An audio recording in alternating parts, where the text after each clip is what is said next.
Back when I was still too busy with college to work on the ASA Season 2 finale, I made a poll asking you all what kind of other ASA content you'd like to see. There were a lot of interesting ideas in that poll that I might still do, but out of 1.2 thousand votes, the winner was a deep dive explaining every ASA Mii. This video will recount both my thought processes in making the Miis and any lore I intended for them to have. Don't worry though, there won't be any Season 3 spoilers. I'm simultaneously working on part 1 for that video series, so I kinda want to use this opportunity to build the hype. This first video will cover the Miis created for Season 1, but I will discuss their first 2 seasons of play, so here's your reminder to watch the Season 2 videos if you haven't already. But before we get started, this is the first video to be released early for my lovely channel members. If you want to get access to this kind of video before the rest of the world, access private Discord channels, prioritize your comments, and even join in on some content ideas I have, please consider signing up today for $5 a month. A big thank you to all the members watching this right now. I am beyond grateful that you consider my content worthy of your time, money, and commitment. Anyway, let's launch right in, beginning with the most easily explained Miis in Season 1. Every GM has a Mii in the league. In our lore, however, these aren't actually supposed to be us, instead being projections designed to play baseball. For those of you unaware, my name is Will, so the Akamos Mii is named Will. I'm a blue Mii known for, well, being pretty awful in the actual league. Cyber tends to like picking me up. Jake was a black Mii in Season 1, but switched to pink after that. He, like many other Miis, is known as a defensive stopper in the infield. He's a bit of a mercenary, tending to bounce around teams depending on who wants him in each draft. Deuce is a green Mii, being one of few Miis recognized more for his offensive capabilities than his defensive skills. Deuce won a championship with the Flowers in Season 1, but left for the Muscles in Season 2. Mr. Murphy is a red Mii who is regarded as an anchor of the often erratic Fireballs, alongside Mario and BP. He's one of the more consistent Miis on offense, and has historically played catcher. Spectro is a light green Mii, known like Jake as an infield stopper. He played shortstop for the Season 1 eggs, and if things had continued that way, he might have been the one to be called Bane of the MRC. Flame is an orange Mii who has seen extremely limited playing time. He wasn't bad in his short stint, but there wasn't much to gather from it. He is a 2-time MRC and regular season champion with the Wilds, in addition to picking up a league championship rank from the bench in Season 2. Cyber usually ends up both drafting and playing his own Mii, but don't mistake it for nepotism. This blue-clad warrior has genuinely earned his spot in the league, with an impressive array of big-time plays. Without him, there's no way the Knights make the playoffs in Season 1, though he wasn't quite enough to save his namesake's Eggs team in Season 2. Finally, there's Hugh Man. Guy told us he'd rather not have a Mii of his own self, so he inserted Hugh instead.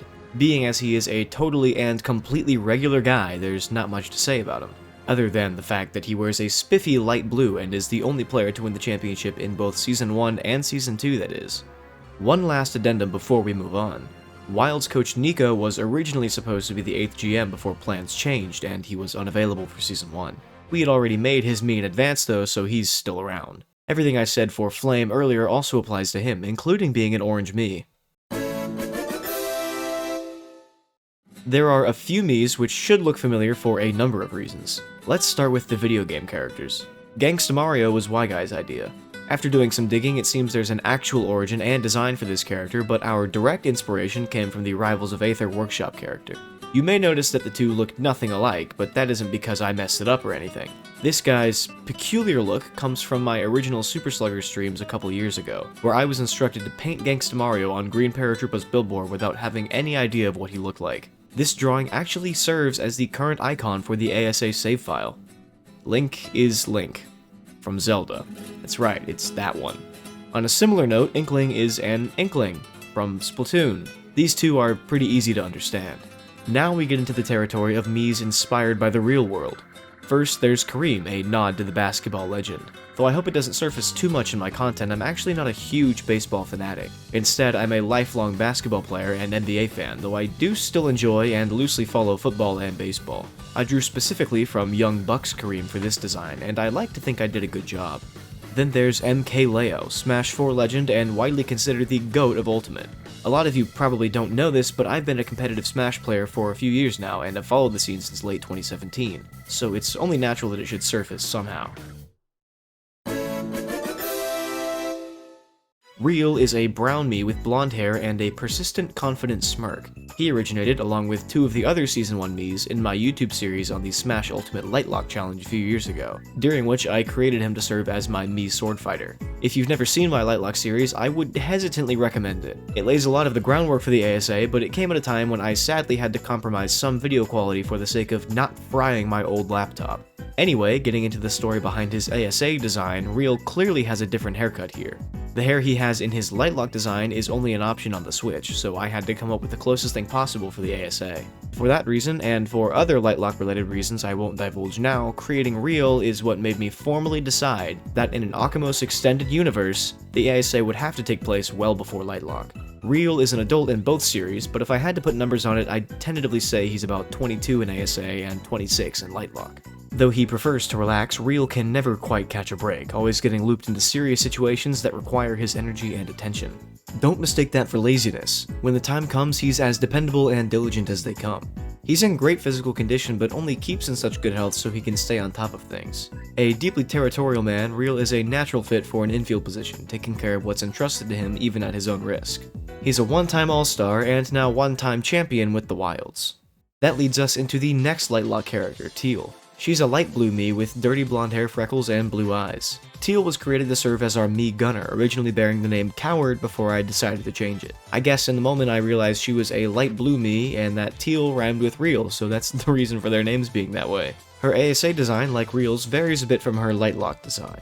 That's because on the Switch, Teal has appropriately colored hair, while the Wii doesn't support that feature. Because of that, I had to pick out a natural hair color for Teal to use in ASA, and this is how she wound up. In the canon I've created for these characters, Real and Teal meet at a young age, 2 of a group of young outcasts who forge close connections with one another, and carry those bonds into their eventual baseball careers. Yeah, I haven't quite worked out how they get there yet. Anyway, operating under that premise, Teal is around 17 in ASA and 21 in Lightlock. She's hardworking and fairly soft-spoken, when she isn't playing baseball or fighting spirits, that is. Teal is extremely competitive, a baseball prodigy not by natural talent but by sheer work ethic and determination.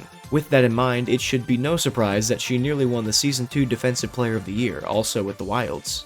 The last Lightlock character is Neil, one of 2 purple Miis and the only one to see any playing time through Season 2. He was the brawler in Lightlock, appearing late into the run. He's a close childhood friend of Real's, with the 2 sticking together through it all and eventually meeting Teal. The former 2 are more or less the same age in my head, but if we're splitting hairs, I'd say Real is a couple months older. Like the other 2, his exact Lightlock design isn't possible on Switch, so I had to give him a slightly different hairstyle. I figured he'd be the type of guy to rock this slicked back hairstyle for a while, so I went with it. You may have picked up on the fact that there's one more Mii whose name rhymes with this bunch. That's Ordeal of the Monsters, Bowser's right hand and an occasionally talented right fielder. She doesn't appear in the Lightlock, but I felt like adding one more to the list for this project.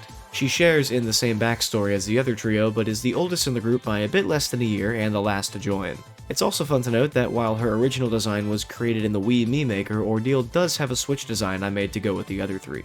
Of course, that meant I just had to add her to Smash as a Mii fighter. There's notably no 4th Mii type, so I doubled up on Gunners just because I like to imagine she was Teal's mentor.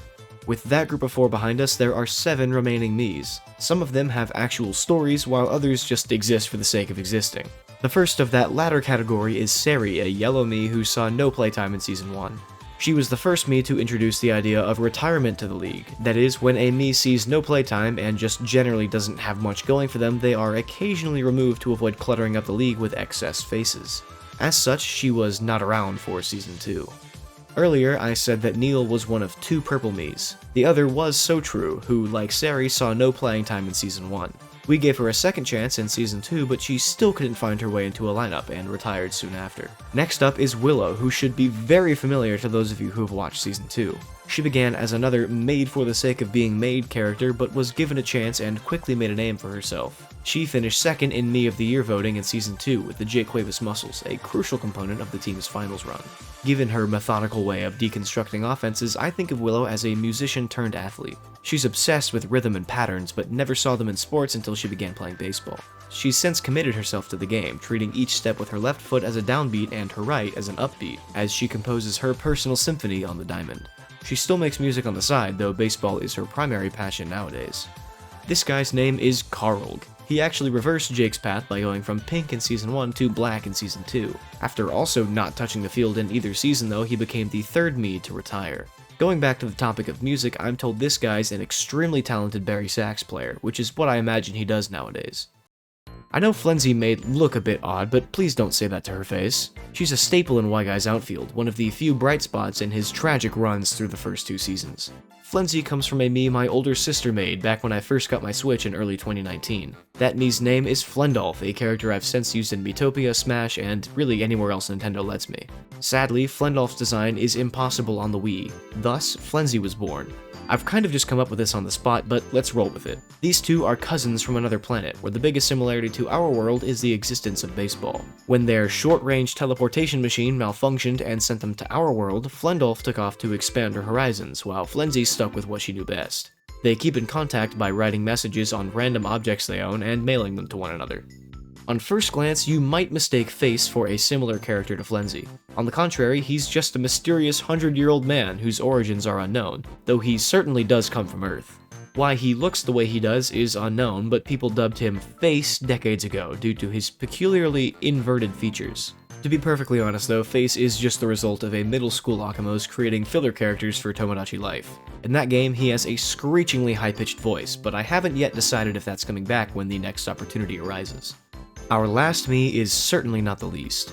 Edward is one of many failed clones of an ancient hero by the same name. In this case, failed is only a technicality. While he lacks the memories and mannerisms of the original hero, he maintains all of the strength and charm. He is currently the King of the Edwards, a community of other failed clones who established their own settlement to get away from their vile creators. If that sounds like an insane backstory, it is. The reason I opted for this was because Edward was originally made as a filler character for my Miitopia playthrough a few years ago. I got a bit carried away though, and thus the idea for multiple Edwards was born. Credit goes to Deuce for the suggestion and for helping me plan it out. So there you have it, all 25 ASA Season 1 Miis. I have a lot of fun with inserting my own whimsical characters and stories into this league, so I hope you share in the same sentiment. As for the Season 2 and Season 3 Mii debuts, I'm afraid you'll have to wait for another time. The first Season 3 video calls, and I'm off to answer that now.